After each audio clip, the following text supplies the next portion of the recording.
that have made remarks regarding India.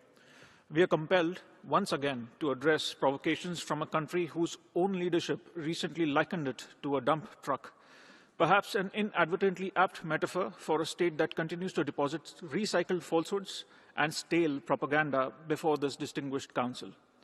Pakistan's systematic abuse of this forum, coupled with its routine manipulation of the OIC as its mouthpiece, has become a familiar pattern. Its pathological fixation on India appears to provide it with existential validation.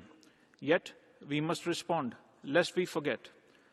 Lest we forget the carnage of Pahalgam, where Pakistan-sponsored terrorists turned a meadow of joy into a killing field in April this year.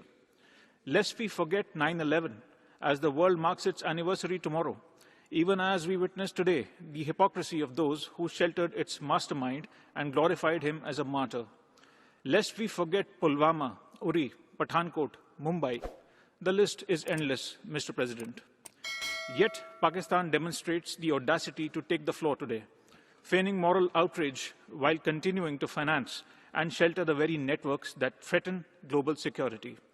The international community recognizes this charade for what it is.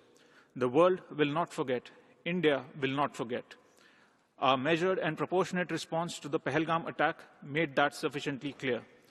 We need no lessons from a terror sponsor, no sermons from a persecutor of minorities, no advice from a state that has squandered its own credibility. Mr. President, India will continue to protect its citizens with unwavering resolve. We will defend our sovereignty without compromise, and we will continue to expose time and again the elaborate deception of a failed state whose survival depends upon trafficking in terror and tragedy. Mr. President, we would also like to respond to the surprising, shallow and ill-informed remarks made by Switzerland, a close friend and partner. As it holds the UNHRC presidency, it is all the more important for Switzerland to avoid wasting the Council's time with narratives that are blatantly false and do not do justice to the reality of India. Instead, it should focus on its own challenges, such as racism, systematic discrimination, and xenophobia. As the world's largest, most diverse and vibrant democracy, with a civilizational embrace of pluralism, India remains ready to help Switzerland address these concerns.